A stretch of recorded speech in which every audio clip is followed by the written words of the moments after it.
when we talk about a charge-off, right?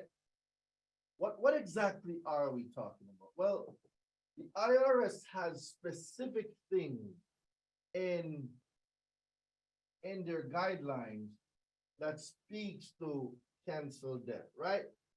Now, when we talk about requesting a 1099-C, we're talking about requesting the form that they would have filed when they put this action into play. Now, there's something particular I'm looking for, right? Specific instructions for creditor, form Form 1099-C. What are the creditors required to do? Well, the creditor's phone number must be provided in the creditor's information box. It should be a central number for all canceled debt at which a person may be reached who will ensure the debtor is connected with the correct department. Do not file a Form 1099-C when a fraudulent debt is canceled due to identity theft. Guys, remember when I told you guys that if you are a victim of identity theft and that alleged account, if that alleged account, right? If that alleged account came as a result of identity theft, they cannot file a 1099-C. It cannot be written off. It cannot be a charge off. And person 15 USC 1681 C2, when you send in the correct documentation, the item must be blocked within 4 business days of receiving that notice.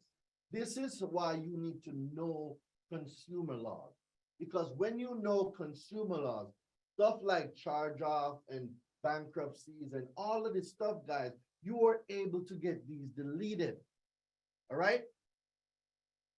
So we know that if identity theft is involved, it cannot be a canceled debt. They cannot file a Form 1099-C. It can't be a charge off.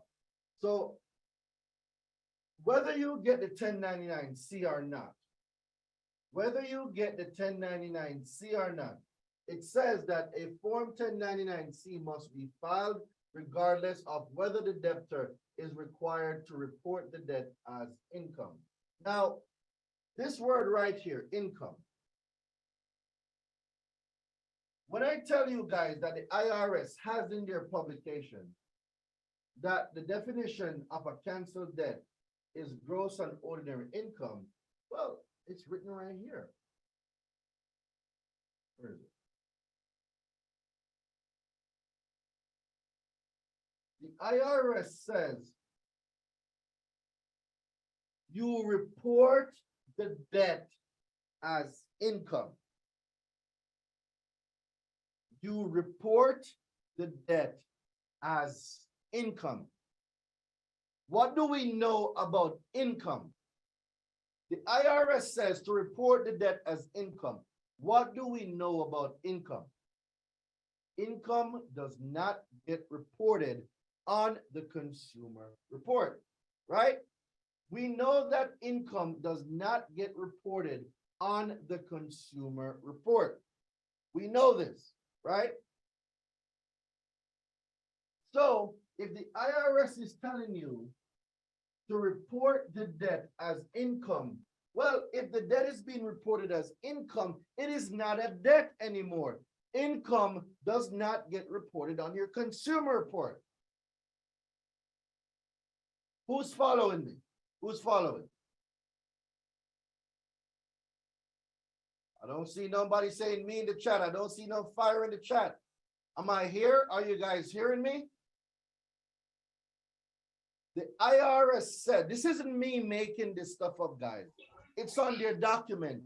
The IRS says you report the debt as income.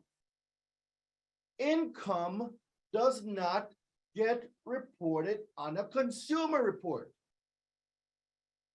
So if the debt is income and income doesn't get reported, how does your consumer report have a charge off on there? Okay, something for you to think about.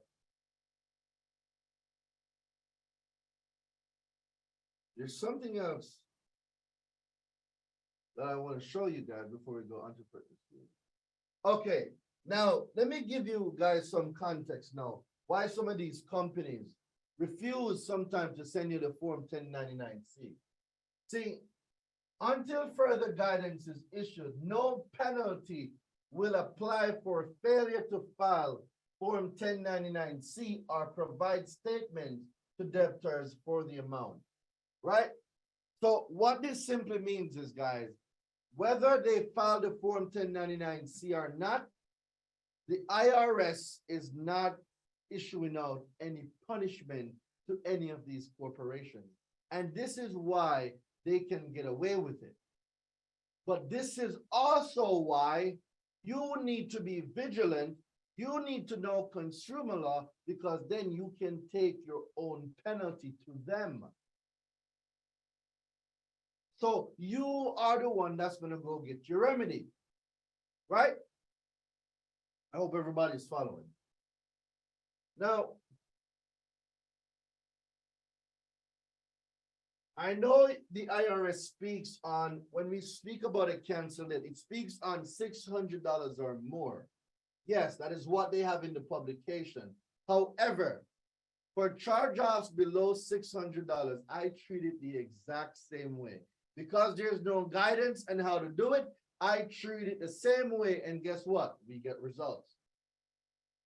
So in their document, they didn't make another specific step for debts below 600. They didn't. I wish they did, but they didn't. But what I do, and what the students have done in the university, and what they have been successful with doing, we treat a charge-off as a charge-off. That's it. We treat a charge-off as a charge-off.